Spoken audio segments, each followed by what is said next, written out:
On n'est pas aussi bien que dans le siège baquet. Hein. Ah, on a un petit peu plus d'espace, mais c'est moins sportif là, effectivement. Quel bel essai. Superbe. Digne héritière du Z3M.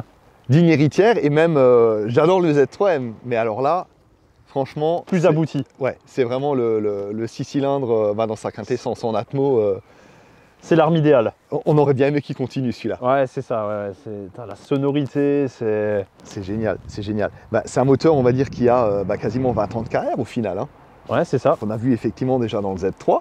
Tout à fait. On a vu dans des versions plus soft, on va dire ce Z4 qui est sorti en 2003 en Europe. Ouais, designé par Chris Bengel. Exactement. 2006, le facelift où est apparu le Z4M. Tout à fait. Donc code moteur S54 B32. 343 chevaux à 7900 tours minute. Exactement, ouais. Mais la zone rouge n'y est pas tout à fait. Hein. On est à 8250, je crois. On peut aller un petit peu au-delà. Il y a de la longe. À quasiment 106 chevaux du litre. C'est un, moteur de compétition. Enfin, c'est un moteur de compétition. Et à contre-pied de beaucoup d'autres modèles concurrents, on est resté sur du 6, on n'est pas passé sur du 8 cylindres. Exactement. Moteur Atmo toujours, donc ça c'est le côté couplé à plaisant. Une super boîte méca.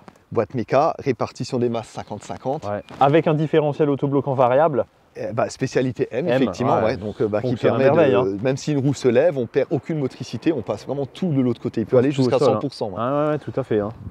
Les trains roulants, donc, qui ont été un petit peu revus aussi par rapport au Z3 avant. On a les freins de la M3 CSL quand même, hein, E46. Exactement. Des pneus aussi, tu me disais, un petit peu plus haut en hauteur de flanc par rapport 15 Z4 classique. Ouais. Pour conserver, alors le châssis est tellement rigide qu'effectivement ils sont remontés un petit peu en hauteur de flanc. Ça, tu équipes ça de 4 Michelin Pilote Super Sport, c'est superbe. Hein.